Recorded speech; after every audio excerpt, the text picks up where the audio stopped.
शुका सारिखे पूर्ण वैराग्य जाचे, वसिष्ठा परिज्ञान योगेश्वराचे,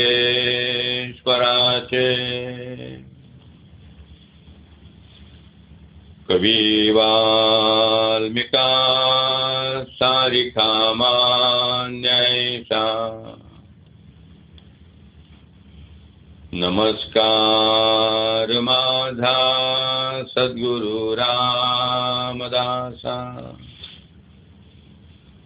जय जय रघुवीर समर्थ, सब संतन की जय। चरितं रघुनाथस्य शतकोटि प्रविस्तरम्, एकैकमक्षरं पूसा महापातकनाशनम्, कूजन्तं राम रामेति मधुरं मधुराक्षरम्, आरुह्य कविता शाखा वंदे वाल्मीकि कोकिलम्। सर्व उपस्थित साधक माता, भगिनी आणि बंधूंनो, समर्थ रामदासांनी म्हटलेलं आहे, कथा मोरयाची, कथा शंकराची, कथा कार्तिकाची, कथा भास्कराची, समस्तामध्ये श्रेष्ठ या राघवाची। आणि अशी ही राघवाची कथा ब्रह्मांड भेदून पैलाड न्यावी अशा आपल्या शिष्यांना समर्थाने आज्ञा केलेली आहे। त्या आज्ञेचं पालन करण्याचं सद्भाग्य मला तुमच्यासारख्या सगळ्या सद्भक्त श्रोत्यांच्यामुळे लाभलं। सता समुद्राच्या पलीकडे प्रभू रामचंद्रांची ही पावन गाथा आजपासून आपण 7 दिवस श्रवण करणार आहोत आणि या पवित्र गाथेमध्ये सुस्नात होणार आहोत। राम आणि कृष्ण हे दोन्ही भारतीय संस्कृतीचे 2 डोळे आहेत। रामायण आणि भागवत याच्या कथा हिंदुस्थानामध्ये सतत सुरू असतात। मग मोरारी बापू असतील, किशोरजी व्यास असतील, रमेशजी ओझा असतील, आसाराम बापू असतील, त्यांच्या या रामकथा आणि भागवत कथा निरंतर हिंदुस्थानात चालू असतात। आज या ठिकाणी वाल्मिकींची कथा आपण पाहणार आहोत। अनेक रामकथा आहेत, सुमारे 200 रामकथा आहेत। नुसत्या मराठीमध्ये संत एकनाथ महाराजांचं भावार्थ रामायण आहे, श्रीधर स्वामींचं रामविजय आहे, अगदी अलीकडचं गीतरामायण सुद्धा आपल्या सगळ्यांना ठाऊक आहे। बंगाली भाषेमध्ये पृथ्वास रामायण आहे, ओरिसातलं रामायण आहे, जैनांचं रामायण पुन्हा निराळा आहे, हिंदीमध्ये गोस्वामींचं रामचरितमानस हा अद्भुत ग्रंथ आहे। मगाशी ज्याचा उल्लेख केला डॉक्टर साहेबांनी ते भगवान व्यासदेवांचं अध्यात्म रामायण आहे। अशी अनेक रामायण आहेत। भागवताच्या पिता घोटाळा नाही आहे। भागवत फक्त एकच आहे आणि ती भगवान वेदव्यासांची संहिता आहे। त्यामुळे तेवढी एकच संहिता भागवताची जशीच्या तशी उपलब्ध आहे। पण रामायण मात्र अशी भिन्न भिन्न आहे, नुसती भिन्न नाही आहे, तर या रामायणाच्या कथानकांमध्ये सुद्धा थोडासा अंतर्विरोध आहे। उदाहरणार्थ केवट प्रसंग जर आपण घेतला की रामचंद्रांना गंगा नदी पार करायची आहे आणि ती पार करत असताना त्यांना नौका हवी आहे आणि हा केवळ त्यांना त्या नदीच्या पलीकडे नेतो. हा प्रसंग वाल्मिकी रामायणात कुठेही नाहीये. अध्यात्म रामायणात व्यासदेवाने तो वर्णन केलाय, पण तो केव्हा तर राम लक्ष्मण यांना विश्वामित्रांच्या बरोबर मिथिलेत जायचं आहे त्यावेळेस वर्णन केलेलं आहे. तर गोस्वामी तुलसीदासांनी राम लक्ष्मण सीता वनवासात जातात तेव्हा तो प्रसंग दिलेला आहे. आता नवीन पिढी खूप चिकित्सक झालेली आहे. असा अंतर्विरोध जर दिसला तर मग रामायण हे खरंच ऐतिहासिक काव्य आहे का ते काल्पनिक आहे, अशा प्रकारची शंका नवीन चिकित्सक तरुण विद्यार्थ्याच्या मनात निर्माण होणं शक्य आहे. ज्यांना हेतुतः रामचरित्राचं मुद्दाम हनन करायचं आहे, मुद्दाम रामचरित्राचं खंडन करायचं आहे, त्यांना ही चांगली संधी आहे. ते म्हणू शकतात बघा हा असा अंतर्विरोध आहे, ज्यांना रामायण हे फक्त काल्पनिक काव्य आहे, इथे कुठे सुसंवाद दिसत नाही, सुसूत्रता दिसत नाही. अशा वेळेला आपल्याला मूळ वाल्मिकी रामायण ही जी कथा आहे त्या कथेकडे जावं लागणार आहे. वाल्मिकी हे रामचंद्रांना समकालीन आहेत. वाल्मिकी रामायण वाचताना आपल्या अनेक संकल्पना स्पष्ट होतात. आपल्या बऱ्याच जणांच्या डोक्यामध्ये असा एक विचार पक्का बसलेला असतो की महर्षी वाल्मिकींनी आधी रामकथा लिहिली आणि मग तसं रामायण घडलं. स्वतः वाल्मिकी असं कुठे म्हणत नाहीये, पण सगळ्यांना ती भविष्यवादाला शतकोटी चरित्र रघुनाथाचे असं समर्थन सुद्धा म्हटलंय. मग सगळ्यांना असं वाटतं की रामायण हे आधी लिहिलं गेलं आणि मग ते घडलं, म्हणजे रामचंद्रांचा रिमोट कंट्रोल वाल्मिकी आहे. रामाला काही चॉईसच नाही आहे. वाल्मिकीने जसं लिहिलं तसं वागणं त्यांना भागच आहे. काही ठिकाणी ही कल्पना इतकी दृढ झालेली आहे, पण रामचंद्रांच्या बरोबर वाल्मिकी आहेत. जेव्हा कैकेयीने रामचंद्रांना वनवासात जायला सांगितलं तेव्हा रामचंद्रांनी लक्ष्मण आणि सीता यांच्यासह वाल्मिकींच्या आश्रमात 2 दिवस निवास केलेला आहे. एवढंच नव्हे तर मला आता ह्या वनात कुठेतरी राहायचं आहे, तर मी कुठे निवास करू असा प्रश्न रामचंद्रांनी वाल्मिकींना विचारलेला आहे की आम्हाला या वनाची फार माहिती नाही आहे. आपल्या अलीकडे जे बच्चे आहेत, मी हेडक्वार्टर कुठे करू, कुठे राहू नेमका. फार सुंदर उत्तर वाल्मिकीने दिलेलं आहे. वाल्मिकी रामचंद्र म्हणतात, प्रभू आपला वास कुठे नाही ते मला सांगा, म्हणजे तुम्ही कुठे निवास करावा ते मी तुम्हाला सांगेन. घटघट में राम, सगळीकडे प्रभू भरलेले आहेत, तर तुम्ही कुठे नाही तेवढं मला सांगा, म्हणजे कुठे राहावं ते मी तुम्हाला सांगतो. तेव्हा वाल्मिकीने त्यांना बघितलेलं आहे. एवढंच नव्हे तर रावणवधानंतर राम अयोध्येत परत आले, त्यांचा राज्याभिषेक झाला. भगवती सीता गर्भवती आहे, ती 8 महिन्याची गर्भवती आहे. त्याच रामचंद्रांनी सीतेचा त्याग केलेला आहे. ती सीता वाल्मिकींच्या आश्रमात आहे. तिला असं वाऱ्यावर सोडून दिलेलं नाही आहे. लक्ष्मणाला सांगितलं की लक्ष्मणा तू तिला वाल्मिकी ऋषींच्या आश्रमापाशी नेऊन सोड. माझी खात्री आहे की त्या आश्रमात तिच्या बाळांपणाची आणि मुलांच्या शिक्षणाची सगळी सोय होईल. आणि त्यानुसार वाल्मिकींच्या आश्रमात सीता आलेली आहे. त्यावेळेस वाल्मिकी रामायणाचं लेखन झालेलं आहे. हे लेखन करत असताना सीता त्या आश्रमात राहते आहे. 8 वर्ष या ग्रंथाचं लेखन चाललेलं आहे. माझी अशी पूर्ण खात्री आहे की प्रत्येक सर्ग लिहून झाल्यानंतर वाल्मिकी ती पानं तपासायला सीतेला देत असतील. यात कुठलाही अनैतिहासिक भाग आलेला नाही याची सीतेकडनं खात्री करून घेत असतील. आपल्या अलीकडच्या भाषेत सांगायचं म्हणजे सीतेने ओके केल्यानंतरच ते पुढे जात असतील. हे रामचरित्राचा लेखक हा समकालीन आहे. ते चरित्र जिच्या देखत लिहिलं गेलेलं आहे ती भगवती सीता नुसती समकालीन नाही, ते ती चरित्र नायिका आहे. या रामचंद्राचं गायन कोणी केलं? कुशलवांनी केलं. म्हणजे ज्यांनी या रामचरित्राचं गायन केलं ते कुशलव समकालीन आहेत. नुसते समकालीन नाहीत तर चरित्र नायकांचे पुत्र आहेत. आणि श्रोता कोण आहे?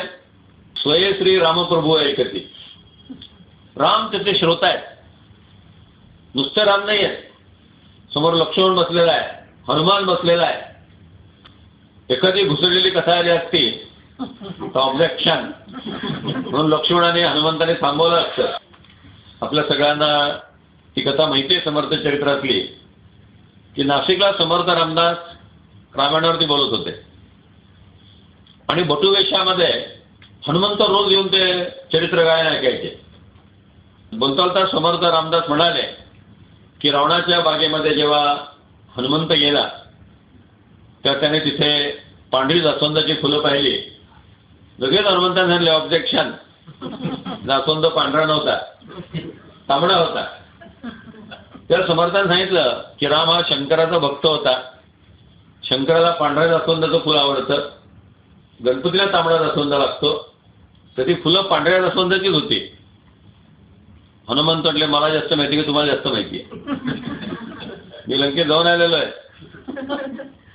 समर्थ म्हटले इथं ग्रंथात जे दिलेलं आहे ते पांढरी जास्वंदाची फुलं होती.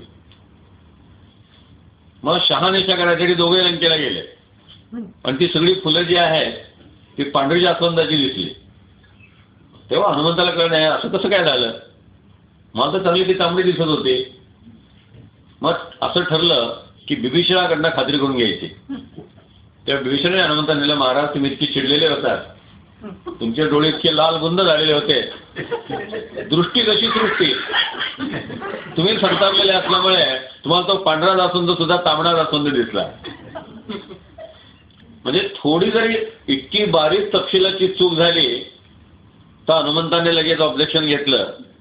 इथं एवढं मोठं संबंध रामचरित्र कुशलव गातायत आणि जे राम सत्यवचनाबद्दल प्रसिद्ध आहेत त्यांच्या नावाखाली एखादी जरी असत्य कथा घुसडली गेली असते तरी त्यांनी ते थांबवलं असतं. म्हणून सर्वात अधिकृत रामचरित्र जे आहे ते वाल्मिकींचं आहे. इतिहास संशोधनामध्ये सुद्धा समकालीन लेखक फार महत्त्वाचा समजला जातो. शिवाजी महाराजांचं सर्वात अधिकृत चरित्र कोणतं? कवींद्र परमानंद नेवास्कर यांनी लिहिलेलं. कारण परमानंद नेवास्कर हा शिवाजी महाराजांचा मित्र आहे. स्वतः शिवाजी महाराजांनी त्याला सांगितलं की तू माझं चरित्र लिहून काढ आणि त्यानुसार त्यांनी 1630 ते 1660 हे 30 वर्षाचं शिवाजी महाराजांचं चरित्र त्यांनी लिहून काढलं. दुर्दैवाने तो पोलादपूरला मरण पावला म्हणून त्याला ते चरित्र पूर्ण करता आलं नाही. पण तो पहिल्या 30 वर्षात जे लिहितो ते सर्वात अधिकृत आहे. शिवाजी महाराजांची जन्मतिथी निश्चित झाली ती नेवास्करांच्या पुस्तकावरनं झाली आणि जेध्यांच्या कागदपत्रांना झाले. कारण जेधे समकालीन, नेवास्कर समकालीन. टिळकांची अनेक चरित्र आहेत पण नची केळकरांचं चरित्र सर्वात अधिकृत, कारण ते टिळकांच्या बरोबरच आहे. समर्थांची अनेक चरित्र आहेत पण गिरधर स्वामींचा समर्थ प्रताप सर्वात अधिकृत, कारण तो 10 वर्ष समर्थांच्या सहवासातला आहे. रामकृष्ण परमहंसांचं शारदानंदांनी लिहिलेलं लीला प्रसंग अधिकृत चरित्र आहे, कारण ते रामकृष्णांच्या सहवासातले. तसं वाल्मिकी हे समकालीन असल्यामुळे वाल्मिकींचं चरित्र जे आहे ते सर्वात अधिकृत आहे. व्यासदेवांचं चरित्र हजारो वर्षानंतरच आहे. तुलसीदासांचं त्याच्याही नंतरच आहे, म्हणजे अगदी अलीकडच्या काळातले, या 350-400 वर्षातले. तुलसीदासांनी अनेक काल्पनिक कथा घुसडलेल्या आहेत. त्यांनी प्रारंभीच सांगितलं की माझा राम हा ऐतिहासिक असला पाहिजे असा माझा आग्रह नाही. मला जसं राम भावले तसे मी राम सादर करणार आहे. त्यामुळे तुलसीदासांचं जे चरित्र आहे ती कादंबरी आहे. भगवान व्यासदेवांचं चरित्र आहे ते ललित वाङ्मय आहे. त्यात अनेक अशा न घडलेल्या प्रसंगांची जुळणी आपल्याला पाहायला मिळेल. जेव्हा आपल्याला नेमकं काय घडलं आहे या प्रश्नाचं उत्तर द्यावं लागतं तेव्हा आपल्याला महर्षी वाल्मिकींच्या रामकथेकडे वळावं लागतं, की केवळ प्रसंग घडलेलाच नाहीये, त्यामुळे इकडं घडला का तिकडं घडला हा प्रश्नच उपस्थित होत नाही. वाल्मिकींच्या रामकथेचं आणखी एक वैशिष्ट्य आहे. वाल्मिकींच्या रामकथेमध्ये रामांच्या नावावरती एकही चमत्कार नोंदवलेला नाहीये. तर आजच्या तरुण पिढीला वाल्मिकींची रामकथा जर सांगितली तर त्याला ती तर्कशुद्ध वाटेल. रामाने त्या दगडाला पाय लावला, मग त्या दगडात एकदम अहिल्या निर्माण झाली आणि आज मी शापमुक्त झाले, रामा चरण तुझे लागले असं ती म्हणायला लागली, असं वाल्मिकी म्हणत नाही. अहिल्या शिळा झाली होती असा वाल्मिकी रामायणात कुठे उल्लेख नाहीये. नेमकं काय ते आपण त्या प्रसंगाच्या वेळेला पाहणार आहोत. त्यामुळे वाल्मिकीने जी अहिल्याची कथा दिलेली आहे ते अगदी लॉजिकल आहे, तर्कशुद्ध आहे. सेतूबंधन करताना गोस्वामी तुलसीदास सांगून जातात की वानरांनी काही शिळांवर रा लिहिलं, काही शिळांवर म लिहिलं, ते समुद्रात टाकले, ते तरंगायला लागले आणि रा आणि म हे अक्षरं जोडली गेली आणि असं सेतूबंधन झालं. आजच्या तरुण मुलाला, महाविद्यालयीन युवकाला नुसत्या पायाच्या स्पर्शाने दगडात नसती कशी निर्माण झाली, समुद्रावर दगड कसे तरंगले, कसे काय आपोआप जोडले गेले, या प्रश्नांची उत्तरं तुलसीदास देऊ शकणार नाहीत. पण वाल्मिकी अशा प्रकारे सेतू बांधला असं कुठेही म्हणत नाहीत. चक्क उल्लेख आहे यंत्रा हा परिवहनतीच, मोठमोठी यंत्र वाहून नेलेली आहेत. बुलडोझर सारख्या यंत्रांचा उल्लेख आहे. यंत्रज्ञश्च तंत्रज्ञश्च म्हणजे मेकॅनिक आहेत, इंजिनियर्स आहेत, त्यांचा स्पष्ट उल्लेख आहे. सुंदर वर्णन वाल्मिकींच्या त्या श्लोकाचा अनुवाद करताना गदिमाने केलेला आहे. फेका झाडे, फेका डोंगर, पृष्टी झेलिल त्यांना सागर. ज्यांची उंची 200-200 फूट आहे अशी झाडाचे ओणके तोडले गेले, त्यांच्या टोकांना त्या शिळा बांधल्या गेल्या आणि ते ओणके समुद्रात टाकले गेले. शिळा बांधल्या गेल्यामुळे त्या ओणक्यांना एक प्रकारचं स्थैर्य प्राप्त झालं. त्या लाटांनी तेवढे हलेनात आणि त्या ओणक्यांवरनं सेतूबंधन करून वानर सेना लंकेमध्ये घुसली. म्हणजे योग्य पद्धतीनं इंजिनियर्स लोकांनी परिश्रमपूर्वक बांधलेला तो सेतू आहे. तो असा चमत्काराने झालेला सेतू नाही आहे. उलट सामान्य माणसाच्या जीवनामध्ये जसे चढ उतार असतात तसेच चढ उतार रामचंद्रांच्या जीवनात दिसतात. त्यांचा भाऊ बेशुद्ध पडलेला आहे, राम शोक करतायत, सीतेचं अपहरण झालेलं आहे, राम रडतायत. म्हणजे राम हे सामान्य मानव दाखवलेले आहेत. वाल्मिकींचा राम हा ब्रह्म नसून सामान्य मनुष्य आहे आणि गोस्वामी तुलसीदासांचा राम हा परब्रह्म आहे. खुद्द वाल्मिकी रामायणामध्ये रावण वधानंतर सगळे देव रामचंद्रांची आरती गातात आणि आपण ब्रह्म आहात, आपणच प्रत्यक्ष परमेश्वराचं रूप आहात असं म्हणतात. तेव्हा रामचंद्र त्यांना सांगतात आत्मानम मानुषम मन्ये रामम दशरथात्मजम. मी स्वतःला माणूस समजतो आणि मी दशरथाचा पुत्र राम आहे. मी अवतार विचार काही नाही. आता पुन्हा आपल्या मनात शंका निर्माण होईल की आम्ही दशावतारात रामाला 7वा अवतार मानतो, कृष्णाला 8वा मानतो, भगवान बुद्धांना 9वा मानतो. राम जर अवतार नाही आहेत आणि ते माणूस आहेत तर मग हा कोण आंतरविरोध आहे का? मी या गोष्टीचं बरेच दिवस चिंतन केलं आणि त्या चिंतनातच मला एक दिवस या प्रश्नाचं उत्तर मिळालं की राम हे माणसाचा अभिनय करणारे अवतार आहेत. अवतार आहेत पण त्यांची संबंध ऍक्टिंग कसली आहे? माणसाची ऍक्टिंग आहे. आणि नुसती ऍक्टिंग काही काही वेळेला ओव्हर ऍक्टिंग झाली.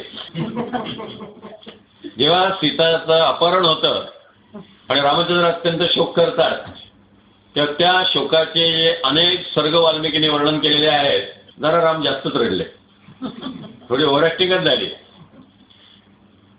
पण गोस्वामी तुलसीदास काल्पनिक कथा लिहितात ही काल्पनिक कथा आहे, पूर्ण काल्पनिक कथा आहे. पण ही कथा 2-2 तास रंगवणारे उत्तरेत वक्ते आहेत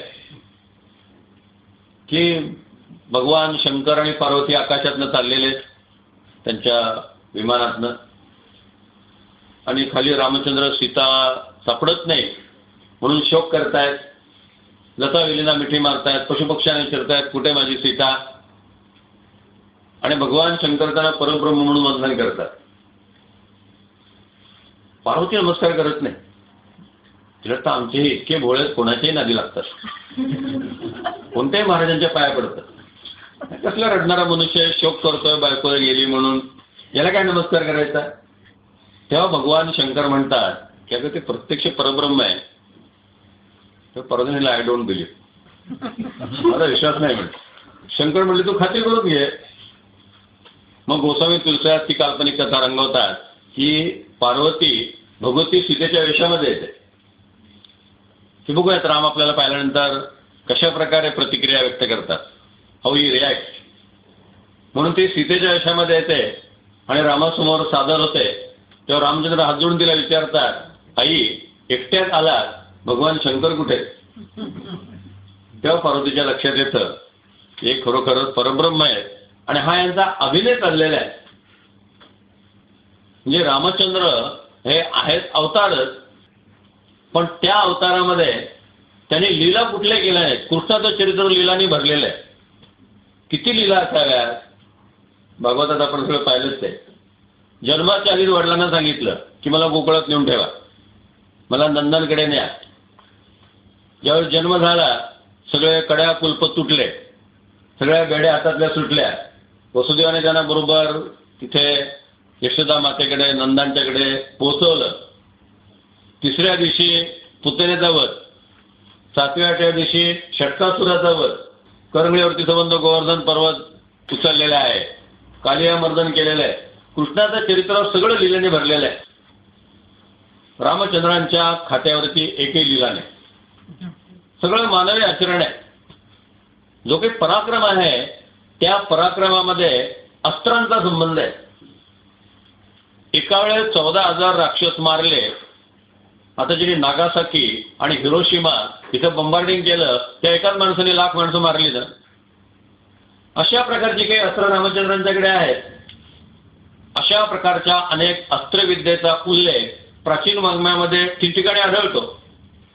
त्याला चमत्कार म्हणता येत नाही की त्या अस्त्राच्या द्वारे इतक्या लोकांना एकाच मारता येतं. बंबार्डिंग सारखी ती अस्त्र असली पाहिजेत आणि त्याद्वारे रामचंद्रांनी राक्षसांचा संहार केला. पण सगळे चढ उतार त्याच्यामध्ये पाहायला मिळतात. म्हणून रामचंद्रांचं चरित्र अन्य चरित्रांपेक्षा फार वेगळं आहे. वरदानंद भारती म्हणत असत की भगवान श्रीकृष्णाचं चरित्र हे आदरणीय आहे पण अनुकरणीय नाहीये. फार पंचायत होईल. कृष्णाच्या चरित्राचं अनुकरण करायला गेलं तरी जर लोणी चोरायला लागले तर पंचायत होईल.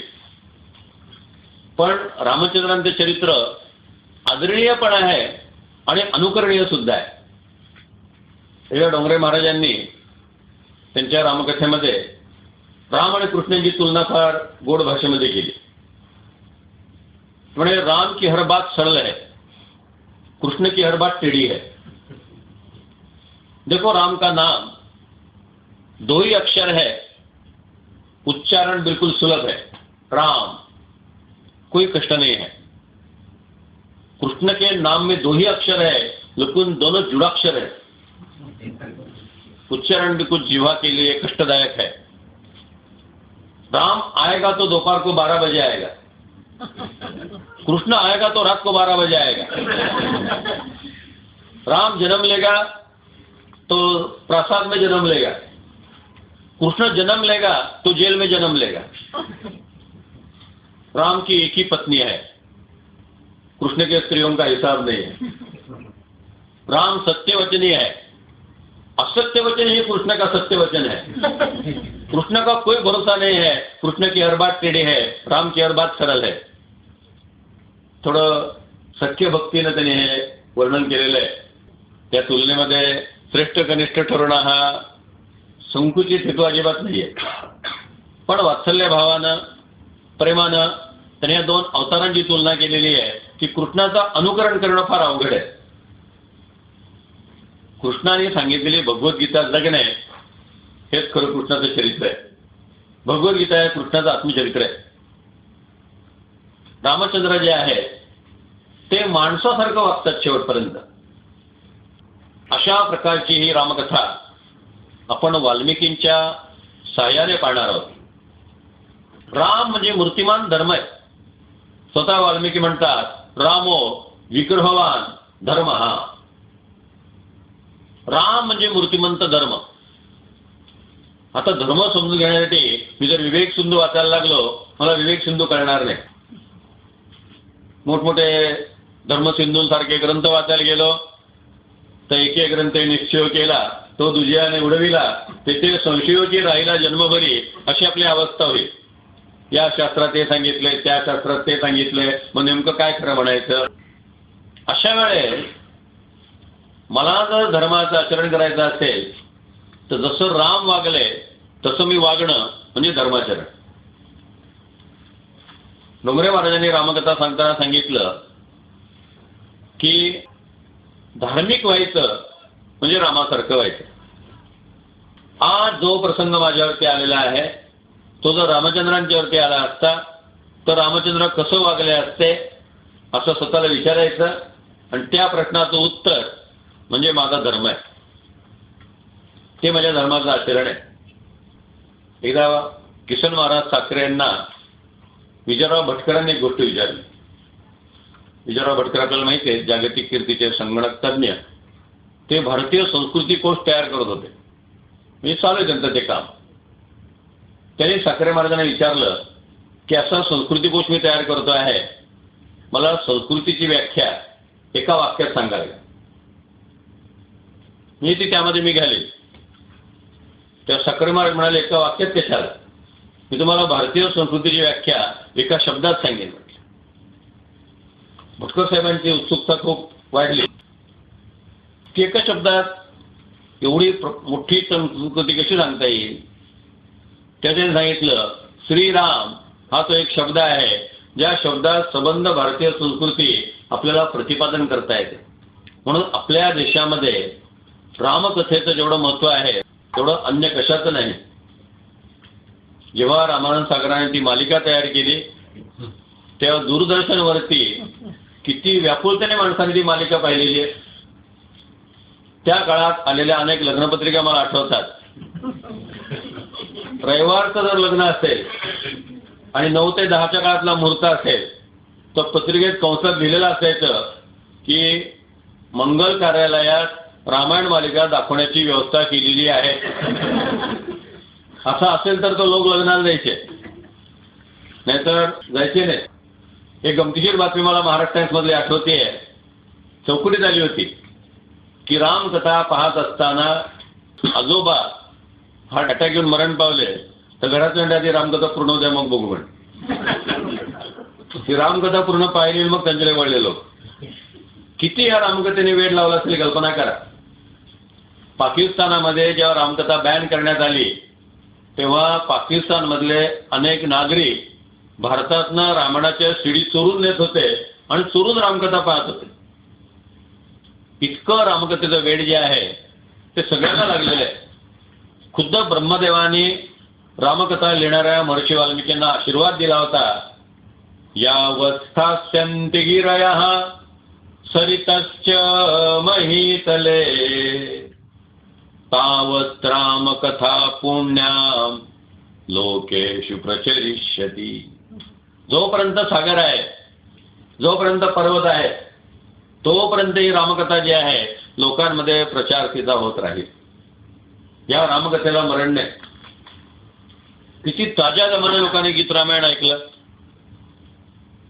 अगदी आता 5-7 वर्षापूर्वी अटल बिहारी वाजपेयी पंतप्रधान असताना गीतरामायणाला 50 वर्षे पूर्ण झाली. याचा कार्यक्रम पुण्यामध्ये झाला. कार्यक्रम 6 वाजता होता. 5 वाजेपासून पाऊस सुरू झाला. धोधो पाऊस कोसळत होता. माणसं पावसामध्ये भिजत होती, पण अशा अवस्थेत ते गीतरामायण ऐकत होते. आता 50 वर्षाला गीतरामायणाला पण 50 वर्षानंतर धोधो पावसामध्ये माणसं बसून आणि ज्यांना बसायला जागा मिळाली नाही ते उभं राहून रामकथेचं गायन ऐकत होते. एवढा प्रभाव अन्य कुठल्याही चरित्राचा भारतीय जनमानसावरती नाही.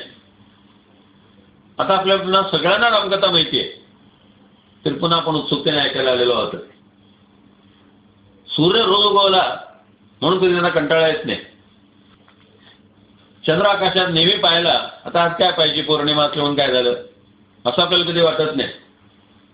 उलट 1000दा चंद्र पाहिला की आपण सहस्रचंद्र दर्शन साजरा करतो. काय मनुष्य बघा 1000 पौर्णिमा याच्या जीवनात ज्यांनी पाहिल्या त्याचा आपण समारंभपूर्वक सत्कार करतो, गौरव करतो. जसं चंद्राचं आणि सूर्याचं आपल्या जीवनाची अतूट नातं आहे. आमच्या इथं वनस्पतींचं भरण पोषण जे आहे ते चंद्र सूर्यांच्या किरणांनी आहे. आकाशात चंद्र उगवला की समुद्राला नुसती भरती येते. ज्ञानेश्वर महाराजांनी त्यांच्या लढीवाळ भाषेमध्ये म्हटलेलं आहे की आकाशात चंद्र आला की त्याला आलिंगन देण्यासाठी कमल आपल्या पाकळ्यांचे बाहू पसरवतो.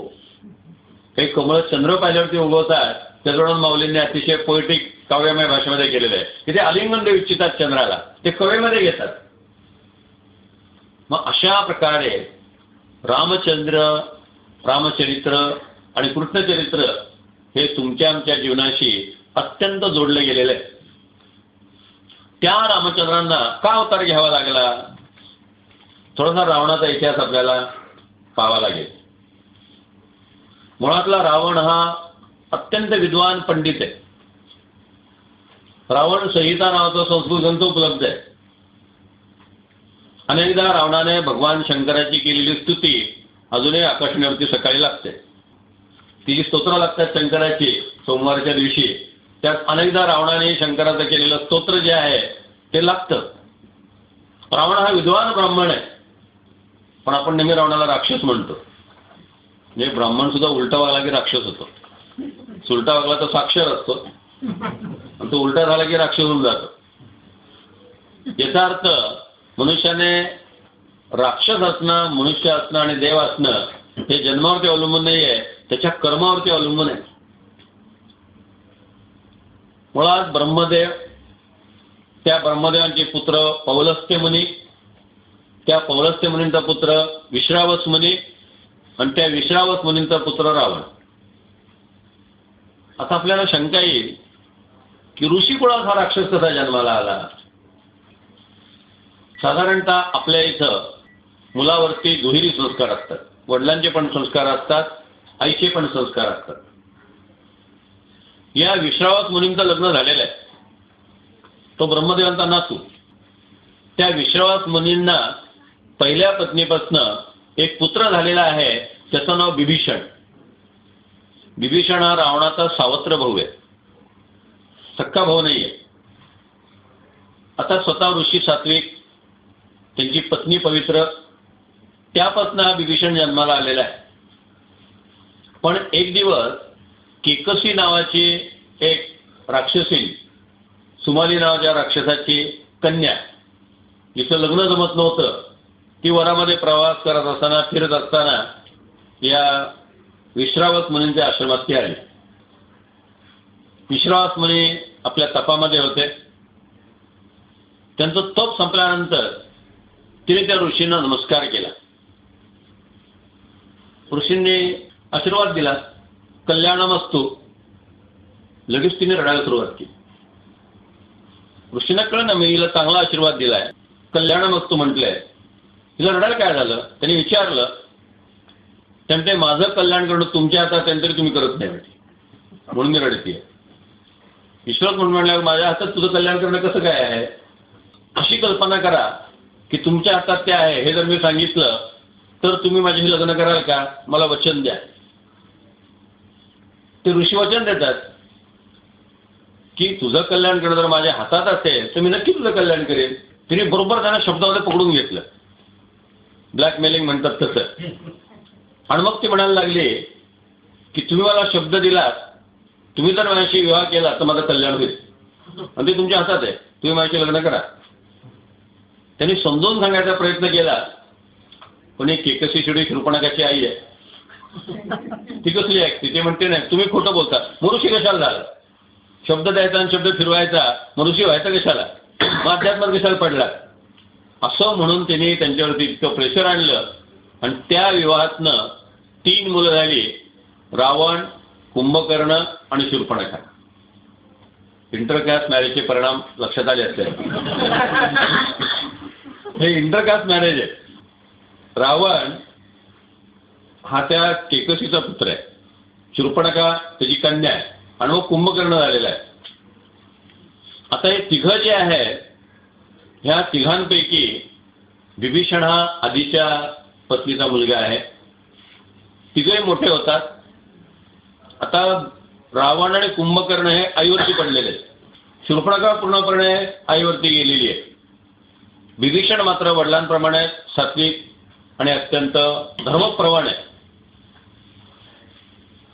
वडिलांनी ह्या तिघांना सांगितलं आपल्यामध्ये तपश्चर्याची पद्धत आहे, ते तुम्ही तिघही तप करा.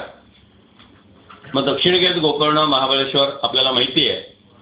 त्या गोकर्ण महाबळेश्वरला हे तिघजण गेले. आजही आपण गोकर्ण महाबळेश्वरला जर गेलो तर रावण, विभीषण आणि कुंभकर्ण या तिघांची तपोभूमी आपल्याला पाहायला मिळते.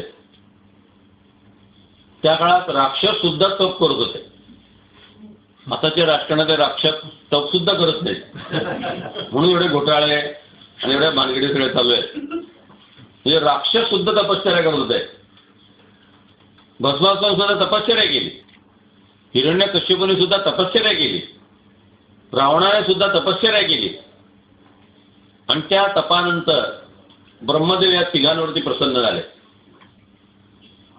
त्या तिघांना त्याने सांगितलं की काय हवंय तुम्हाला, तुम्ही मागून घ्या.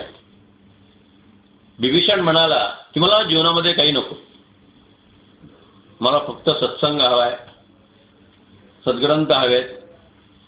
आता डॉक्टर काकाने सांगितल्याप्रमाणे त्यांनी फक्त सद्ग्रंथांचा आणि सत्पुरुषांचा सहवास मागितला. त्याने मला राज्य नको, वैभव नको, काही नको. तेव्हा ब्रह्मदेव म्हणाले तथास्तु, तुला सत्पुरुषांचा सहवास लाभेल. म्हणून पुढे हनुमान, रामचंद्र यांचा सहवास त्याला लाभला. कुंभकर्ण जो आहे तो म्हटला मला सतत झोपून राहायला आवडतं, मला भरपूर झोप द्या. ब्रह्मदेव म्हणले तथास्तु, अशी म्हणतो झोपलेली बरी. तो तैमूरलंग होता, महादुष्ट होता, खलनायकच होता. तो तैमूरलंग सकाळी 8ला उठायचा. एकदा त्याला त्याच्या मौलीने सांगितलं, अरे तू राजा आहेस, कसं सकाळी 6ला उठलं पाहिजे, 6ला उठून बराबर कामाला लागलं पाहिजे, किती 8 वाजेपर्यंत तू झोपतोस, हे बरोबर नाही. लोकांसमोर आदर्श ठेवायचा झाला की तुला लवकर उठलं पाहिजे. आता तैमूरलंगची फार मोठी पंचायत झाली. आपल्याला न आवडणारा सल्ला कोणी दिला ना की आपण दुसऱ्याचा सल्ला घ्यायला कोणाला की तो हा सल्ला कॅन्सल करू शकेल. त्याने एका पंडिताला बोलावून आणलं. म्हणले असं असं मला मौलवीने सांगितलं, मी काय करू? पंडित म्हटलं तुम्ही 10ला उठत जा. तुम्ही राजा आहात. म्हणजे तुम्ही केव्हा उठवायचं जर मौलवी ठरवत असेल तुम्ही राजे कसले म्हणता? राजाने केव्हा उठवायचं हे ठरवत, जो केव्हा उठू शकतो त्याला राजा म्हणतात. तुम्ही म्हटले 10ला उठत जा. इतका खुश झाला राजा. असे सल्लेही आपल्याला आवडतात. एकाने त्या पंडितजीला विचारलं तुम्ही तैमूरलंगला असं कसा सल्ला दिला? त्या पंडितजी म्हणाले असली माणसं झोपलेली बरी. जागावून हा काहीतरी कारस्थाने करत बसणार, दुसऱ्याच्या विरुद्ध काहीतरी डावपेच खेळत बसणार, त्याच्यापेक्षा झोपून राहिलेला बरा. कुंभकर्ण झाले खुशाल झोपून राहा. तथास्तु. रावण हा अत्यंत उपद्रवी. रावण म्हणजे मूर्तिमंत रजोगुण. रावणाने सांगितलं मला अमरपद पाहिजे. भगवंताने झाले ते शक्य नाही. ब्रह्मदेव म्हणाले जातस्यहि ध्रुव मृत्यू. जो जन्माला आलेला आहे त्याला मरण हे अटळ आहे. त्या मरण सोडून दुसरं काहीतरी मार. मग रावणाने युक्तीने एक एक क्लॉजेस समोर पुढे मांडले की मला देवांच्या हातून मरण नको. म्हणून म्हणले ब्रह्मदेव म्हणले तथास्तु. मला राक्षसांकडनं मरण नको. तथास्तु. मला गंधर्वाकडनं मरण नको. तथास्तु. मला किन्नरांकडनं मरण नको, तसाच तू फक्त रावण नर आणि वानरांकडनं मरण नको असं म्हटलं नाही. त्याला वाटलं नर आणि वानर मी एक थप्पड दिली की संपवून टाकी, कोण नर माझ्या वाटेला जातोय. म्हणून रामचंद्र हे मर्यादा पुरुषोत्तम आहेत. म्हणून त्याची ऍक्टिंग करावी लागली, माणसासारखं वागावं लागलं शेवटपर्यंत. कारण नरापासून त्याने काही म्हटलेलं नव्हतं. आणि हे सगळे देव जे आहेत हे माणसापेक्षा केव्हाही स्मार्ट असल्यामुळे ते वर देताना बरोबर लूप होल्स लक्षात ठेवतं. हिरण्यकशिपूला आपण फार शहाणे आहोत. समर्थन म्हटलंय आपण आहे 2 दिवसाचा देव बहुता काळांचा, आपण थोडे ओळखीचा देवाचे त्रैलोक्य जाणे. म्हणून निदान आपण भगवंताला फसवू शकणार नाही एवढं तरी आपण लक्षात ठेवावं. फार ओव्हर स्मार्टनेस भगवंताजवळ आपण दाखवू नये. पण त्या हिरण्यकशिपूने दाखवला, दिवसा मरण नको, रात्री मरण नको. भगवंत म्हटले ऑल राईट, ठीक आहे. शस्त्राने नको, अस्त्राने नको. भगवंत म्हटले दॅट्स ऑल, दिलं. माणसाकडनं नको, पशुकडनं नको, ओके, सगळं मान्य. शेवटी ते सगळे वर जे आहेत त्या वरांच्या बाहेरचा आणखी एक अवतार निघाला, नरसिंह. म्हणून रावणाने नर आणि वानर या दोघांचा उल्लेख न केल्यामुळे लंकेवरती या दोघांनी हल्ले केले आणि रावणाचा वध त्यामुळे झाला. पण आता ह्या ठिकाणी रावण एकदम अजिंक्य झाला, कोणाच्या रस्ते मरण नाही. तर सगळं रावणाला घाबरायला लागले. रावणाने सर्वात पहिला हल्ला लंकेवरती केला. लंका ही रावणाची मुळातली नगरी नाही आहे. रावणाची मुळातली नगरी जी आहे ती लंका नसताना त्याचा कुबेर म्हणून जो सावत्र भाऊ होता त्या सावत्र भावावरती त्याने हल्ला केलेला आहे. तो ऋषीचा पुत्र, त्याकडे राज्य कुठून असणार, त्याच्याकडे राज्य असं ते कारणच नाही आहे. कुबेर हा जो त्याचा सावत्र भाऊ होता त्या भावावरती त्याने हल्ला केला. आणि कुबेराला माहित होतं याला ब्रह्मदेवाकडनं अपरंपार वर मिळालेले आहेत, आपण काही याला मारू शकणार नाही. कारण कुबेराला त्याने लंका मागून घेतली आणि हाकलून दिलं. ती कुबेराची लंका असल्यामुळे संबंध सोन्याची आहे. कारण कुबेर हा फायनान्स मिनिस्टर, त्यामुळे संबंध संपत्ती त्याच्या हातामध्ये. त्याने संबंध ती सोन्याची लंका लुबाडली. कुबेर निघाला पुष्पक विमान घेऊन, त्याच्या लय विमान सोड तिथं पायी जा म्हटलं, विमान माझं आहे. पहिलं विमानाचं अपहरण रावणाने केलेलं आहे. विमान माझं आहे म्हटलं इथं ठेव. दुसऱ्याची वस्तू माझी आहे म्हणून क्लेम करणं याला रावण वृत्ती असं म्हणतं. आणि सगळीकडे रावणाची दादागिरी सुरू झाली. सगळ्यांवरती त्याने हल्ले केले. इंद्रावरती हल्ला केला, इंद्राला जिंकून घेतलं, गंधर्वांना जिंकून घेतलं, सगळ्या देवदेवतांना जिंकून घेतलं, अष्टदिक्पालांवरती हल्ले केले, त्यांना नोकर बनवलं. कोणा देवांना रावणाने काय काय कामाला लावलं याचं मोठं विनोदी आणि भारीचं वर्णन भावार्थ रामायणात एकनाथ महाराजांनी केलेलं आहे. गणेश गाढवे वळी. गणपतीला कुठलं काम दिलं, गाढवा वळायचं. म्हणजे शिक्षकांना फॅमिली प्लॅनिंगची कामं देतात महाराष्ट्रात.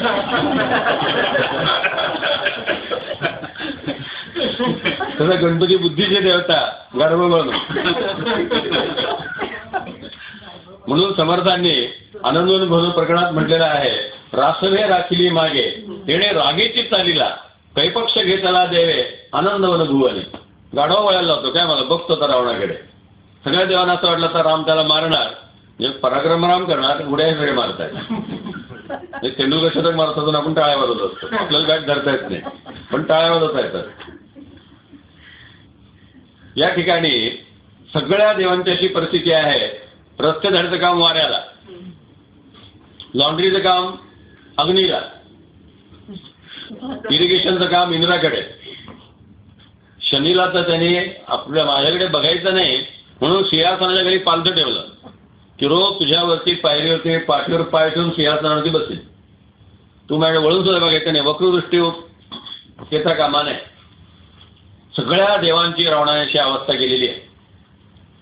रावण खूप चांगला होता, त्याला रामाच्या हस्ते मरण पाहिजे होतं आणि म्हणून त्यांनी हे सगळं सीतेला पळून देण्याचा उद्योग केला. अशा प्रकारचं काल्पनिक वर्णन काही रामकथांमध्ये सुद्धा आढळतं. वाल्मिकी असं कुठे म्हणत नाहीत, म्हणून पुन्हा वाल्मिकीकडे वळायला लागतं. वाल्मिकी रामायणात असा कुठे उल्लेख नाही आहे. बरं, रामाच्या हस्ते मरण यायचं होतं तर डायरेक्ट रामाशी स्वतः लढायचं. एवढी मुलं मेली, सैन्य मेलं, भाऊ मेले, एवढ्याला पणाला कशाला लावायचं? मग सरळ वगैरे करायचं, स्वतः युद्धाला जायचं आणि मारायचं. मग सीतेला पळून देण्यासाठी रामाला आणि लक्ष्मणाला पर्णकुटीतनं बाहेर कशाला जायला लावलं? मी सीतेला घ्यायला आलेलो आहे, मी तुझ्याशी लढतो आणि सीतेला घेऊन जातो. आपाप रामाने मारलं असतं आणि विषय संपला असता. रावण हा मुळातच दुष्ट होता. रावणाने किती स्त्रियांवरती अत्याचार केलेले आहेत, किती ऋषीमुनींच्यावरती अत्याचार केलेले आहेत, याचं सगळं वर्णन वाल्मिकी रामायणाच्या उत्तरकांडामध्ये वाल्मिकींनी केलेलं आहे. अलीकडच्या शब्दात सांगायचं म्हणजे रावण हा त्या काळातला लादेन आहे. रावण हा त्या काळातला दहशतवाद्यांचा पुढारी आहे. आणि रावणाचे दहशतवादी कुठपर्यंत पसरलेले आहेत? ज्या पंचवटीत महाराष्ट्राच्या भागात, ज्याला जनस्थान म्हणतात, जिथं राम लक्ष्मण सीताने वास केला होता, तिथं रावणाच्या अतिरेक्यांचा 14,000 तळ होता. खर दूषण हे त्यावेळेचे दाऊद इब्राहिम होते. खर दूषण, त्रिशीर ही रावणाची माणसं संबंध पंचवटीचे काम पाहत होते. शूर्पणखा मोनिका सेलेस त्या काळातली होती. एवढंच नव्हे तर मध्य प्रदेशामध्ये जिथं यांचा आश्रम होता आपल्या विश्वामित्रांचा, त्या विश्वामित्रांच्या आश्रमामध्ये मारीच, सुबाहू, त्राटिका, ही त्राटिका जी आहे ती रावणाची लांबची नातेवाईक आहे. मारीच जो आहे तो तर रावणाचा मामाच आहे. सुबाहू हा रावणाचा दूरचा भाऊ आहे.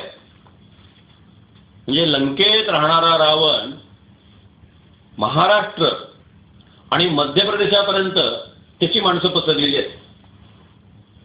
आणि या सगळ्यांना एकच ट्रेनिंग आहे, दुसऱ्याची संपत्ती लुबाडा, दुसऱ्याच्या स्त्रियांचं अपहरण करा, जिथं वैदिक कर्म चाललेले आहेत त्या ब्राह्मणांना मारून टाका, ऋषीमुनींना खाऊन टाका. या त्राटिकेने अगस्ती मुनींची 10 मुलं कच्ची खाल्लेली आहेत. विश्वामित्र आणि अगस्ती मुनी मध्य प्रदेशात राहतात. त्या अगस्ती मुनींची 10 मुलं त्या त्राटिकेने खाल्लेली आहेत. म्हणून जनस्थानाच्या तिथे अगस्ती मुनी मनमाडजवळ राहायला आलेले आहेत. आजही मनमाडजवळ अगस्तीचा डोंगर, ज्याला अनकाई म्हणतात, ती जागा दिसते. अगस्ती मुनी हा पहिला मुनी आहे यांनी प्रतिज्ञा केलेली आहे की या सगळ्या दुष्टांचं उगमस्थान रावण आहे आणि त्या रावणाचा वध झाल्याशिवाय मी गप्प बसणार नाही.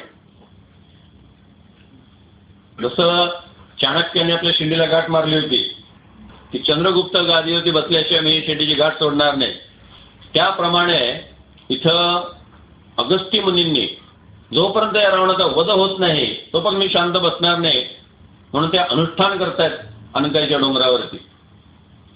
इतके अनन्वित अत्याचार चाललेले आहेत. एखादा दुष्ट असेल रावणासारखा, फार पृथ्वी बिघडत नाही. पृथ्वीचं संतुलन कशामुळे बिघडतं? रावणासारखी असंख्य माणसं झाली आणि दुष्टांचं प्राबल्य वाढलं, प्रादुर्भाव वाढला की सगळं संतुलन बिघडून जातं. त्या उर्दू कवीने म्हटलेलं आहे, बस एक ही उल्लू काफी था बर्बाद गुलिस्ता करने को, हर शाख पे उल्लू बैठा है अंजामे गुलस्ता क्या होगा. प्रत्येक फांदीवरती घुबड भरलेलं आहे आणि ते पानं तोडत आहे. ह्या बागेचं काय होणार? एकच उल्लू नाही आहे, राष्ट्रकुल आहे, प्रेष्टम आहे, आदर्श सोसायटी आहे, प्रत्येक फांदीवर एक एक उल्लू बसलेला आहे. काय होणार आहे देशाचं? अंजामे गुलस्ता क्या होगा. आणि मग पृथ्वीवरले सगळे लोक जे आहेत ते आक्रांत करतायत आणि सगळे लोक मग भगवान विष्णूकडे गेले आणि ते विष्णूने सांगितलं की आम्हाला तुम्ही यातनं सोडवा. मग त्यावेळेला भगवान विष्णूने अवतार घ्यायचं ठरवलं आणि रामचंद्रांच्या रूपानं ते प्रकट झाले. आपल्या इथं अशा प्रकारचे जे अद्वितीय विभूती पुरुष जन्माला येतात तेव्हा ते जन्माला येण्यापूर्वी एक पवित्र आणि मंगल वातावरण त्या कुटुंबामध्ये निर्माण करतात. कुठेही ते जन्म घेत नाही. ॲव्हरेज मनुष्य जो असतो त्याला कुठेही गर्भ अवेलेबल असतो. तो झटकन कुठेही जन्म घेऊ शकतो. हे एक्स्ट्रॉर्डिनरी लोक असतात, अद्वितीय असतात. ते आधी माता पिता यांच्याकडनं साधना करून घेतात, अनुष्ठान करून घेतात. ते एकदम कुठे जन्माला येत नाहीत. त्यांच्या जन्माला येण्याची पूर्वतयारी त्या कुटुंबालाच करावी लागते. ज्या कुळात समर्थ रामदास जन्माला आले त्या ठोसर घराण्यामध्ये 22 पिढ्या रामाची उपासना आहे. मग तिथं समर्थ रामदास प्रकट झाले. तुकाराम महाराजांनी ज्या अंबवणे घराण्यात जन्म घेतला तिथे शेकडो वर्षांची पंढरपूरची वारी आहे. तर तिथं तुकाराम महाराज जन्माला आले. विवेकानंदांचं अवतरण व्हावं म्हणून त्यांच्या मातेनं अनेक वर्ष तपश्चर्या केलेली आहे. आणि त्या तपश्चर्याचं फळ म्हणून स्वामी विवेकानंदांचं प्रकटीकरण आहे. ज्या कुळात रामकृष्णांचा जन्म झालाय त्यांचे आई आणि वडील आयुष्यात कधी खोटं बोलले नाही. केवळ कोर्टात खोटी साक्ष द्यावी लागेल आणि ती खोटी साक्ष दिली तर आजपर्यंत आपलं सत्यव्रत खंडित होईल म्हणून रामकृष्णांच्या वडिलांनी गाव सोडलं आणि निघून गेले. आणि अत्यंत दरिद्री अवस्थेमध्ये ते जीवन जगले, पण तत्वाशी तडजोड केली नाही. अशा कुळात रामकृष्ण परमहंस जन्माला येतात. कुठेही भगवंत अवतार घेत नाही. आई कुठेतरी क्लबात किंवा भिशीला गेली आणि वडील कुठेतरी पत्ते कुटतायत. अशा कुळात रामचंद्र, श्रीकृष्ण, समर्थ, तुकोबाराय अवतीर्ण होत नाही. आईवडिलांकडनं ते साधना करून घेतात. अनेक पिढ्या त्या कुळाकडनं ते पवित्र आचरण करून घेतात. म्हणून भगवान विष्णूने पाहिलं की असा एक वंश या पृथ्वीच्या पाठीवरती आहे ज्याला रघुवंश म्हणतात. फार सुंदर वर्णन या रघुवंशाचं कालिदासाने केलेलं आहे. अप्रतिम ग्रंथ आहे. त्यात ते म्हणतात हे कसे आहेत रघुवंशातले राजे? आजन्म शुद्ध. हे पिढ्यानपिढ्या शुद्ध आहेत, जन्मोजन्मी शुद्ध आहेत, पूर्ण आयुष्यभर शुद्ध आहेत. आपण म्हणतो चातुर्मासात कांदा लसूण खायचा नाही, बाकी एरवी खायला काही हरकत नाही. म्हणजे चातुर्मासात शुद्ध. काही लोक श्रावण मासात खात पीत नाही, म्हणजे श्रावण मासामध्ये शुद्ध, एरवी पुन्हा प्रिस्त आहे. पण रघुवंशातले राजे जे आहेत आजन्म शुद्ध, पूर्ण जीवनभर ते शुद्ध आहे. आ फलोदय कर्मणा, जोपर्यंत फळ प्राप्त होत नाही तोपर्यंत सतत कर्म करत राहणार आहेत. 3 पिढ्या अंशुमान, दिलीप, भगीरथ, 3 पिढ्यांनी ती गंगा पृथ्वीवरती आणण्यासाठी अविश्रांत परिश्रम केलेले. रघुवंशाला सूर्यवंश सुद्धा म्हणतात. सूर्य कधी थांबलाय का? जगत भर की रोशनी के लिए, करोड़ों के जिंदगी के लिए सूरज रे जलते रहना. लिखा है तेरे यही भाग में, तू जलता रहे सदा आग में, सूरज रे जलते रहना. सूर्याला कधी विश्रांती नाही. सूर्याला शुक्रवारची सुट्टी नाही. सॅटरडे, संडे, 5 days वीक या गोष्टी सूर्याला नाही. वर्षानुवर्ष सूर्य पंचिंग कार्ड नसताना वेळेवर उगवतोय, मीटर नसताना जळत राहतो. काही पैसे मिळणार नाहीत, बिल मिळणार नाही. त्या कुळातले रामचंद्र आहेत. I the way can stop not till the goal is rich. हा फलोदय कर्मणा. सतत पराक्रमी आहेत. यथापराध दंडाना, ज्याने अपराध केलेला आहे त्यांना दंड देणार आहे. नाही तर महाराष्ट्राचा राजीनामा घेतला आणि दिल्लीत पुन्हा मंत्री केलं. याला शिक्षा म्हणत नाही, याला प्रमोशन म्हणतात. नाही, प्रमोशन नाही का झालं की महाराष्ट्रातनं काढून टाकलं तिकडे दिल्लीत बोलावलं. म्हणजे काढून टाकल्याचं नाटक केलं आणि पुन्हा जवळ केलं. इथं लक्ष्मणासारखा प्रत्यक्ष रामचंद्रांचा भाऊ यांनी फार मोठा अपराध केलेला नाही. टेक्निकल फॉल्ट आहे. त्या टेक्निकल फॉल्ट बद्दल लक्ष्मणाला रामचंद्र म्हणतात, लक्ष्मण त्वाम विसर्जय, ये सुदेव त्याग कर. आणि लक्ष्मण लगेच उठतो, मी पुढच्या कोर्टात जाईन, माझा काय अपराध आहे, मी वसिष्ठांना विचारतो. असं लक्ष्मण म्हणत नाही. लगेच जातात आणि शरयू नदीमध्ये प्रवेश करतात. त्या पटोपट रामचंद्र जातात आणि शबरीमध्ये प्रवेश करतात, दोघे देहत्याग करतात. थोडासा अपराध झाला की तो दंड आहे. इथं सवलत नाहीये, इथे ऍडजस्टमेंट नाही आहे. जीवने विजिगीषूणाम, जीवनामध्ये पराक्रम करायचा, विजय मिळवायचा, अशा प्रकारची महत्वाकांक्षा बाळगणारे राजे आहेत. त्याला अयोध्या का म्हणत असत? त्याची युद्ध करण्याची कोणाची ताकद नव्हती. अनेकदा इंद्र अडचणीत आला की इंद्राने अयोध्येकडे मदत मागावी, जसं आपण अमेरिकेला सांगतो तसं. आणि मग इंद्राला मदत करायला अयोध्येच्या राजाने जावं आणि अयोध्येच्या सम्राटांनी इंद्राला त्या संकटातून मुक्त करावं. आणि त्याची वाटी जाण्याची कोणाची ताकद नव्हती. असे सगळे पराक्रमी राजे होते. आणि हे राजे जे आहेत यांचं जीवन कसं होतं वर्णन केलेलं आहे. शैशवे अभ्यस्त विद्याना, जेव्हा विद्यार्थी दशेमध्ये होते तेव्हा ते अखंड अभ्यास करत असत. यौवने विषयैषिणा, जेव्हा ते तरुण असतात तेव्हा पराक्रम करत असत, पुरुषार्थ करत असत. प्रजायै गृहमेदिना, ते गृहस्थाश्रम का धारण करत होते? चांगली प्रजा जन्माला यावी म्हणून. एखादा शिवाजी, एखादी झाशीची राणी, एखादा राम, एखादा कृष्ण, चांगला मनुष्य घरात जन्माला यावा यासाठी गृहस्थाश्रम. प्रजायै गृहमेदिना, वार्धक्य मुनिवृत्तीना, वार्धक्य आलं की घरामध्ये कसं राहायचं? मुनिवृत्तीनं, अलिप्त व्हायचं.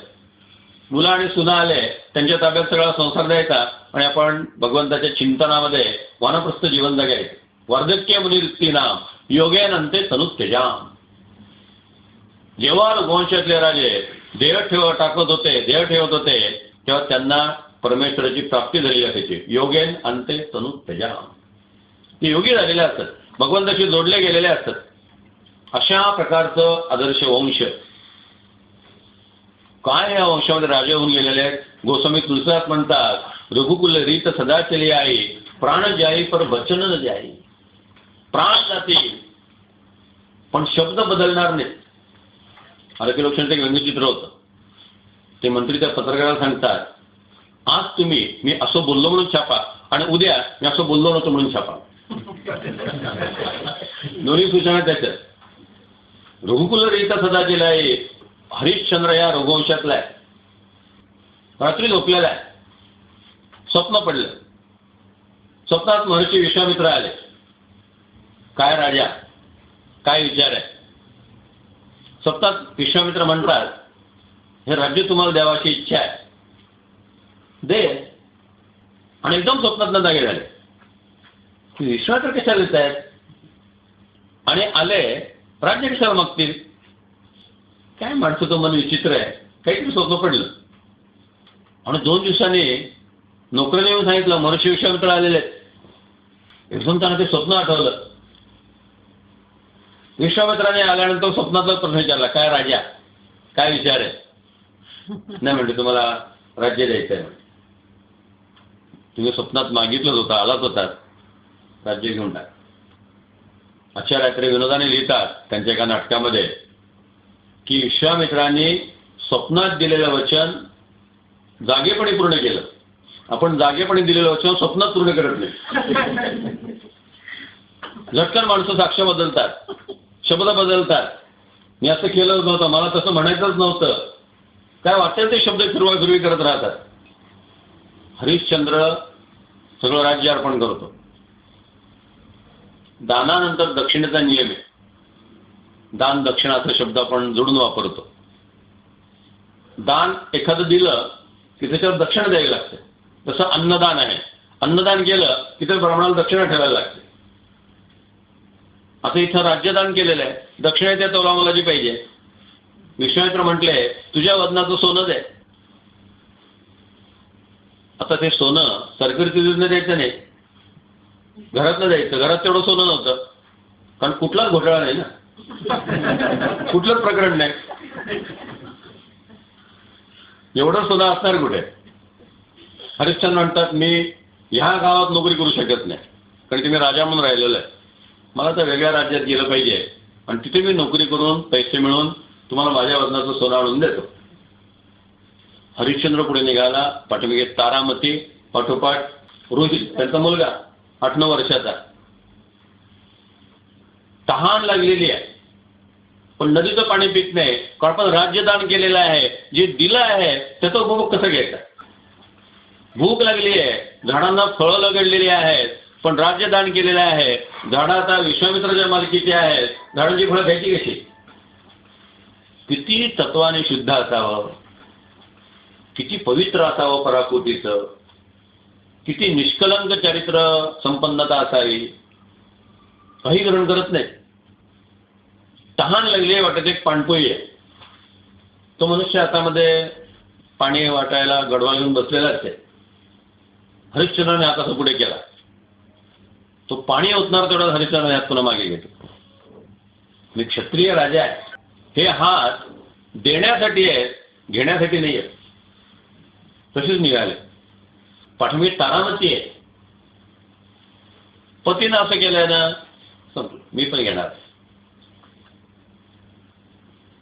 लगेच ऍडजस्टमेंट केली नाही, ती सुद्धा तशीच निघाली.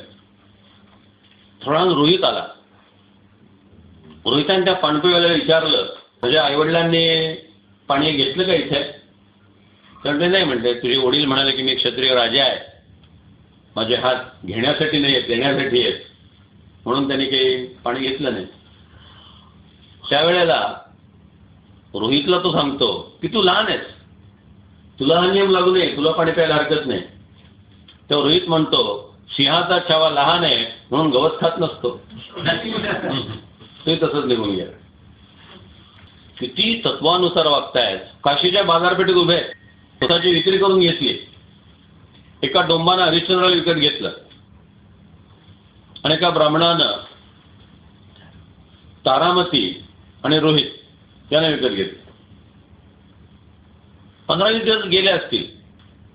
हरिश्चंद्र डोंबाकडे स्मशानभूमीत काम करतोय आणि 15व्या दिवसानंतर रात्री 12 वाजता त्याने त्या स्मशानात एक सावली येताना पाहिली. दगडाने विचारलं, कोण आहे तिकडे. तारामती होती. ती म्हणजे मी संकटात सापडलेली आहे, जमलं तर मदत करा, ओरडू नका. त्याने ओळखलं ही तारामती आहे. म्हणजे तारे तू इकडे कशी काय. त्या तारामतीने सांगितलं की रोहितला सर्पदंश झाला, तो मरण पावला, म्हणून मी त्याला घेऊन आलेली. हरिश्चंद्रने काय सांगावं, आधी शोक व्यक्त केला. त्यामुळे मी अग्निसंस्कारासाठी आलेले आहे, माझा अजून पगार झालेला नाही आहे. हरिश्चंद्रात माझाही पगार झालेला नाही आहे आणि पैसे भरल्याशिवाय इथं अग्निसंस्कार करता येत नाही. सकाळी 8 वाजता डोम येईल, त्याची आपण परवानगी घेऊ आणि मग हा अग्निसंस्कार करू. अशा ज्या कथा आहेत ना, या सगळ्या भाषांमध्ये तयार करून सगळ्या सरकारी कचेरीत लावल्या गेल्या पाहिजे. जो तळ राखील तो पाणी टाकील, ही जी म्हण आपण गृहीत धरलेली आहे. किती शुद्धता असावी, किती पवित्रता असावी. आत्ता नाही म्हटलं अग्निसंस्कार करता येणार. सकाळी 8 वाजता डोंब आला. त्या डोंबाला हरिश्चंद्राने सांगितलं अशाची परिस्थिती आहे.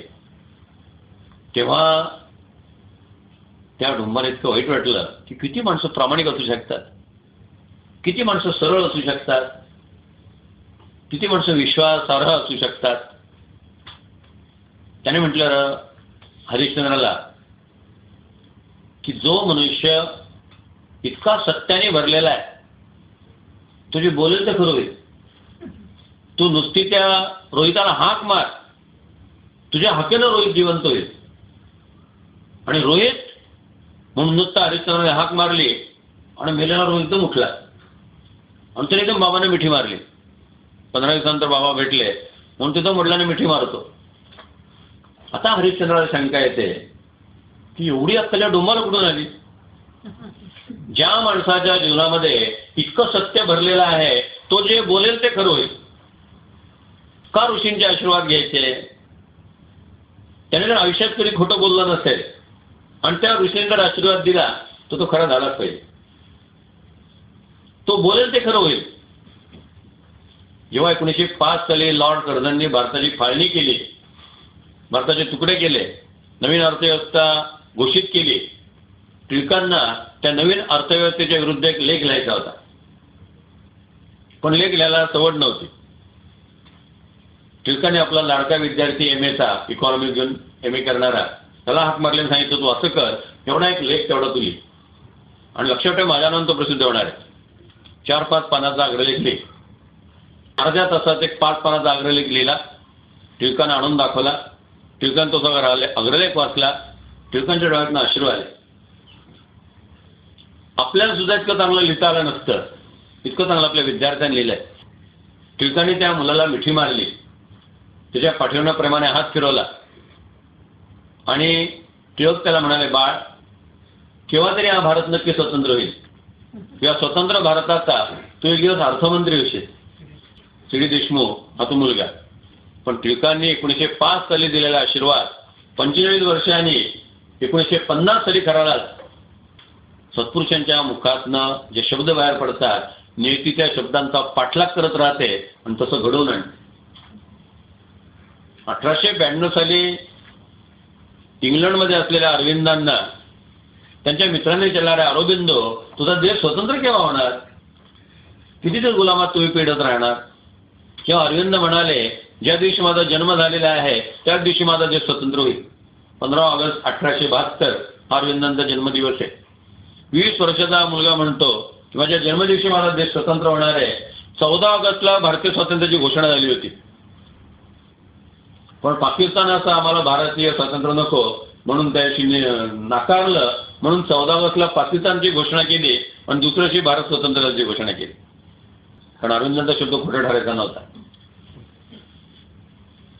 हरिश्चंद्राला आश्चर्य वाटलं, या डोंबाला हे कसं काय कळलं? त्याने आश्चर्याने डोंबाकडे पाहिलं आणि डोंब नाहीसा झाला आणि विश्वामित्र प्रकट झाले. म्हणजे राजा, आम्हाला तुझं राज्य करायचंय काय? तुझं सामर्थ्य आम्हाला काय करायचं आहे? विवेकानंदांनी ही सबंध कथा अमेरिकेत जेव्हा सांगितली तेव्हा ख्रिश्चन नन उभे राहिले. तुम्ही, स्वामीजी, असं घडलं असेल का? स्वामी म्हटलं, मला यातलं शब्दशः खरं आहे असं वाटतं. तर ती नन म्हणाली, मला तर हे सगळं काल्पनिक वाटतं.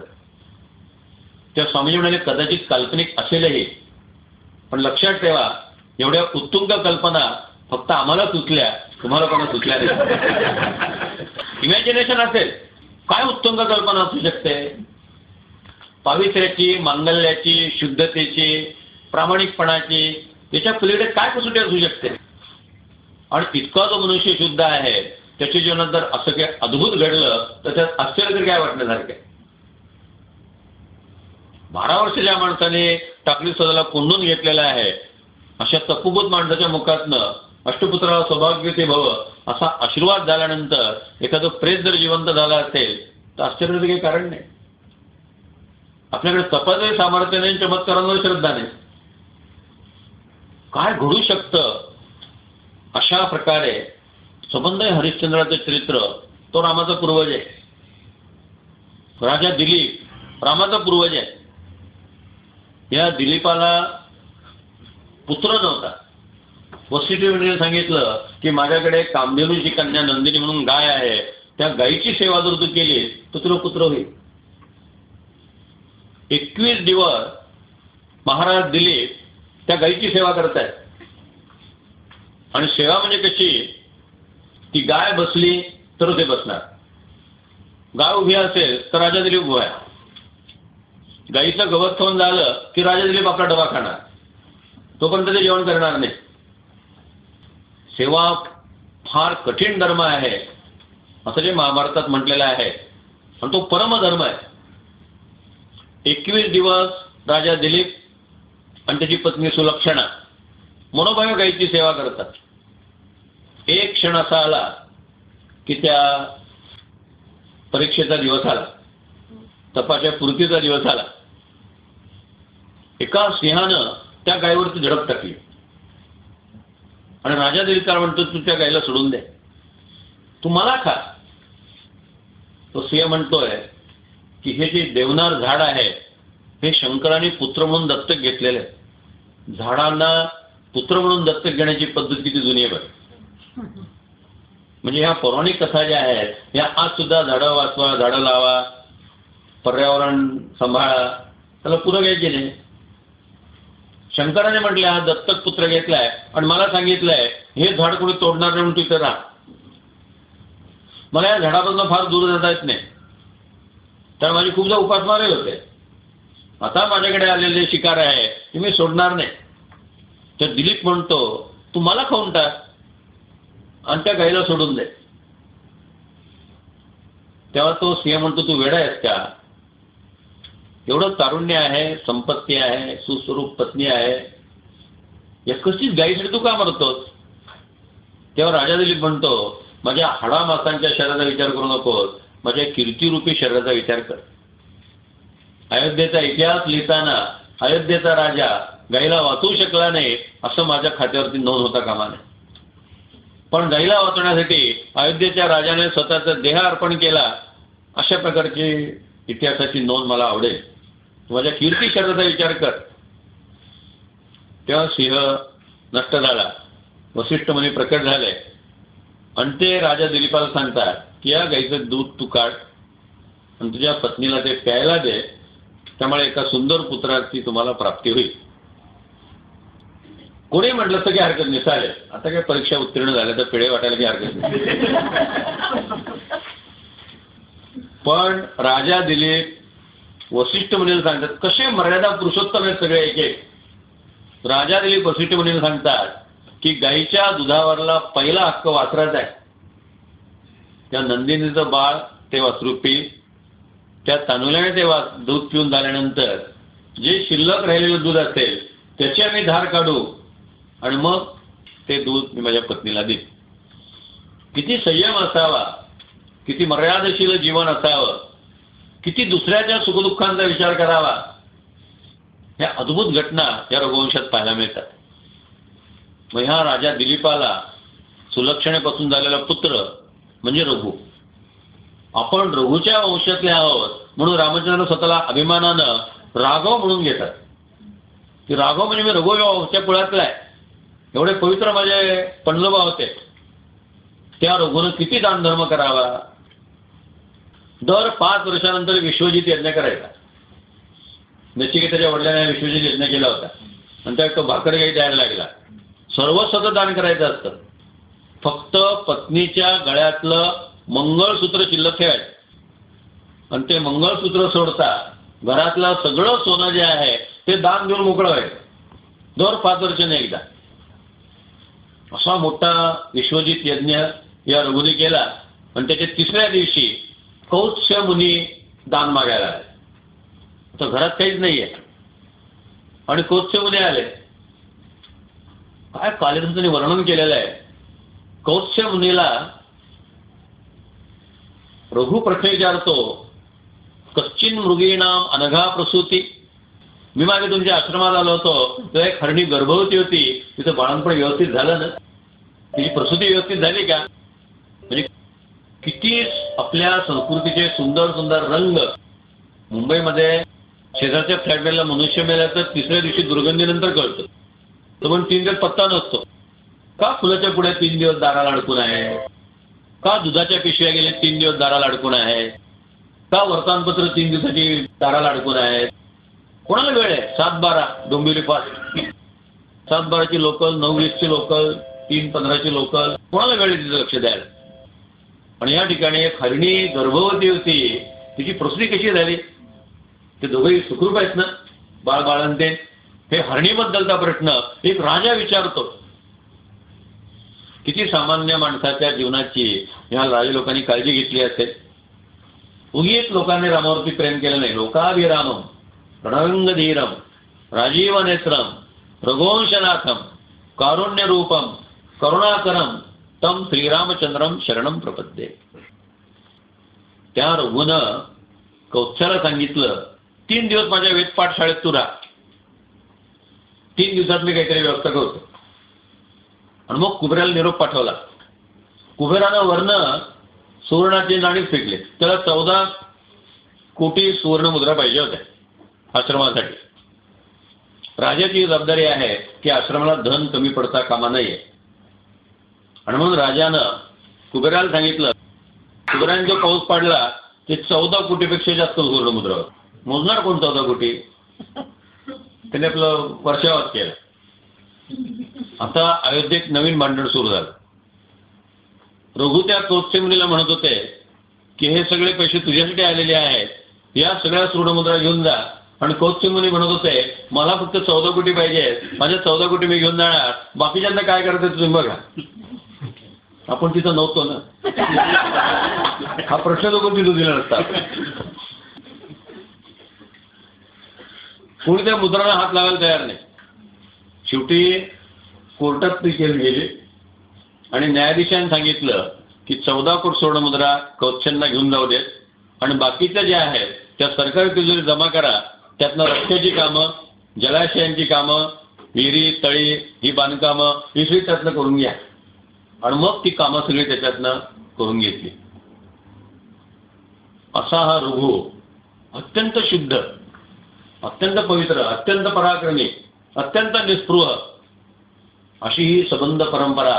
त्या परंपरेत अज, त्या परंपरेत अंशुमन, त्या परंपरेत भगीरथ, या अजदा पुत्र महाराज दशरथ त्यांचे 3 विवाह झालेले, कौसल्या, सुमित्रा आणि कैकेयी.